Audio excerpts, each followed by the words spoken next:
So parents ఏంటంటే మా father మీకు అందరికి చాలాసార్లు చెప్పాను, వ్యవసాయం చేస్తారు, ఫార్మరు. మదర్ హౌస్ వైఫ్, పెద్దగా చదువుకోలేదు. సో కాకపోతే ఏంటంటే పిల్లల్ని మమ్మల్ని బాగా చదివించడానికి వాళ్ళు చిన్నప్పటి నుంచి వాళ్ళ మైండ్లో ఒకటే ఉంది, ఏంటంటే చదివియాలి బాగా. ఎందుకంటే వాళ్ళు చూశారు, మా మేనమామలు కానీ వాళ్ళ పిల్లలు కానీ చాలామంది కొంచెం మంచి పొజిషన్స్ పోవడం వాళ్ళు చూశారు. చూసిన తర్వాత వాళ్ళ మైండ్లో ఏముండేనంటే వీళ్ళకి మనం పడే కష్టాలు తెలవకూడదు, తెలవకుండా పెంచుదాము. So at the same time ఏంటంటే ఎడ్యుకేషన్ పట్ల మనకి బాగా ఇది ఇంట్రెస్ట్ రావాలని చెప్పి చూపించేది. ఇగో అట్లా వాళ్ళు బాగా చేస్తున్నారు, వీళ్ళు మంచి పొజిషన్కి వెళ్ళారు, మంచిగా చదువుకోవాలమ్మా, లేకపోతే మీరు మా అలాగే అవుతారు అని చెప్పి అనేది. 7th వరకు మా మా మేనమామది ఒక స్కూల్ ఉండే, స్కూల్లో చదువుకున్నాం.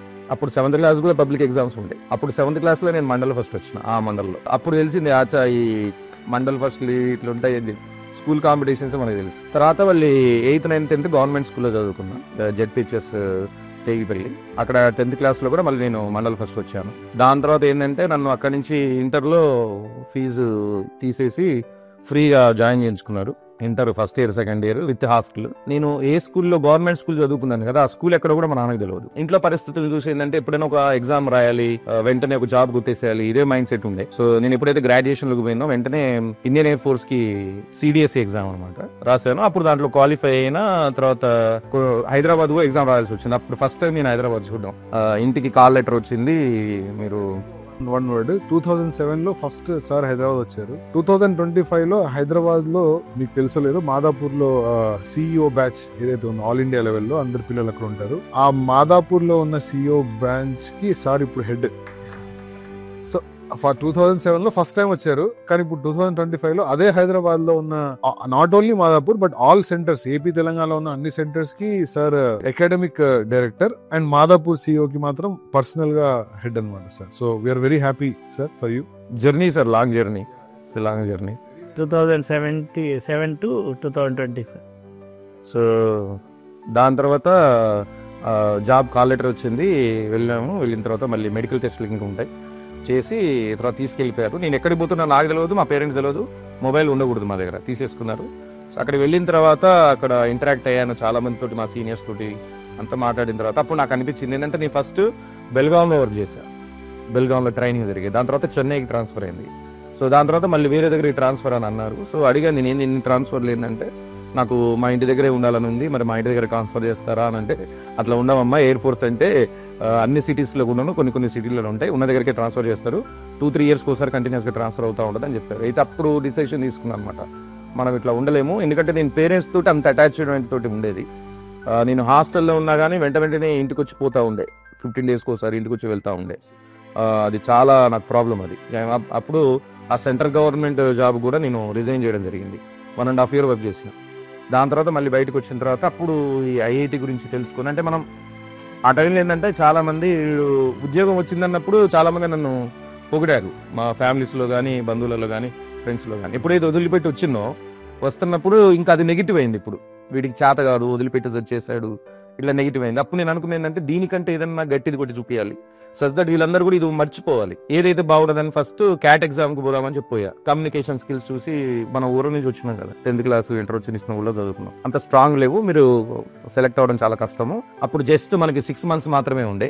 సో మీరు 6 monthsలో గెట్ ఆన్ కాలేరు అని చెప్తే నేను అప్పుడు ఏం చేస్తా, సరే అని చెప్పి మళ్ళీ వేరే ఇంకో ఫ్రెండ్ చెప్తే ఐఐటి దానికి జాయిన్ అయ్యా. సో అసలు ఐఐటి అంటే ఏంది నాకు ఏం తెలియదు. సో జస్ట్ వెళ్ళా, మాట్లాడుకున్నా, కొంచెం ఫీజు మాట్లాడుకుని జాయిన్ అయిపోతా సార్ అని చెప్పా. ఫీజు కట్టాలి, ఇక ఫీజు కట్టడానికి ఇంటికి వచ్చి ఇట్లా నాకు అమౌంట్ కావాలని అంటే అప్పుడు మా నాన్న ఏం చేసిందంటే మాకు 2 ఎకరాల పొలం ఉండేది, అందులోంచి 1/2 acre వెంటనే అమ్మేసేయండు. సో అట్లా నేను 6 months, నాకు 1 month కేవలం అసలు ఐఐటి అంటే ఏందో తెలుసుకోవడానికి, ఆ సబ్జెక్ట్ తెలుసుకోవడానికి అసలు టైం సరిపోలే 1 month. దాని తర్వాత నాకు ప్రాపర్ గా ఐఐటిలో సిలబస్ ఏమున్నది, నేను ఎట్లా చదువుకోవాలని తెలవడానికి 1 month పట్టిన తర్వాత ఆ రిమైనింగ్ 5 months నేను చదువుకున్నా. So all India rank general కేటగిరీలో 116 వచ్చింది, 116 ర్యాంక్ వచ్చింది. నాకు ఐఐటి బాంబేలో కూడా వచ్చేది, కానీ మా ఫ్రెండ్స్ కి కొంచెం ర్యాంక్ తక్కువ వచ్చింది. ఒకటికి 1700 వచ్చింది, ఇంకోటికేమో 4000 సంథింగ్ వచ్చింది. సో మీ అందరం కలిసి ఒక దగ్గర నేను జాయిన్ అవుదాం అనే ఉద్దేశంతో అందరం కూడా ఐఐటి మద్రాస్ పెట్టుకున్నాం. సో అక్కడ 2 years జర్నీ అనమాట. అప్పుడు నేను ఐఐటి కోచింగ్ పోతున్నప్పుడు కూడా చాలా మంది మా ఫ్యామిలీ వాళ్ళు కావచ్చు, తెలిసిన వాళ్ళు కావచ్చు, సో వాళ్ళు ఏం చేశారంటే మా నాన్న దగ్గరికి పోయి, ఏమనుకుంటున్నావు నువ్వు, డాక్టర్ ఉన్నాడు గవర్నమెంట్ హాస్పిటల్ డాక్టర్, వాళ్ళ అబ్బాయి అమ్మాయి ఇద్దరిని ఐఐటి చదివించాడు, ఒక్కొక్కరికి 1,00,000, 1,50,000, 2 లక్షలు అట్లా అయింది ఖర్చు. లాస్ట్ కి వాళ్ళకి 2-3 years కష్టపడ్డా కానీ రాలేదు. వాళ్ళంత టాలెంటెడ్, మంచి మంచి స్కూల్లో చదువుకున్నారు, వాళ్ళకే రాలేదు. నీ కొడుకు వస్తే ఎట్లా వస్తుంది అని అనుకున్నావు, నీ డబ్బులన్నీ వేస్ట్ చేస్తాడు, అనవసరంగా పొలం అమ్మొద్దని ఆ టైంలో పొలం అమ్మకూడదని చెప్పి వాళ్ళు ఆయనకి సజెషన్ ఇచ్చారు. ఆయన భయపడి నన్ను పిలిచారు అనమాట. మరి ఇట్లా అంటున్నారా ఏంద్ర అంటే, నేను ఒకటే అన్నా, నాన్న ఇప్పుడు నేను 10th class లో మండల్ ఫస్ట్ వచ్చిన, చాలా మంది పిల్లలు ఉన్నారు కదా, మరి నేను వచ్చినా కదా, నేను ఇంటర్లో కూడా నేను అక్కడ దాకా వెళ్ళి నేను జాయిన్ అవ్వగలిగిన, మరి ఎయిర్ ఫోర్స్ అనేది అందరు జాయిన్ కాలేరు కదా, నేను దాన్ని కూడా సాధించిన.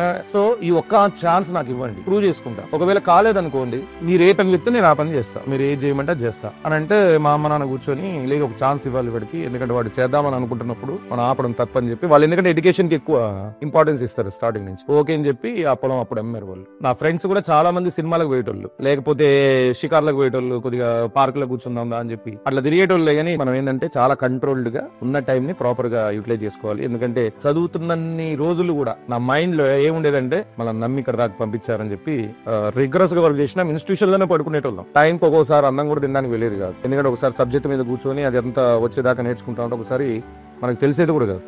అట్లా హార్డ్ వర్క్ చేసినాం కాబట్టి, చేసిన మా 3 ఫ్రెండ్స్ కి ర్యాంక్స్ వచ్చినాయి, ఐఐటి మద్రాసులో జాయిన్ అయినా.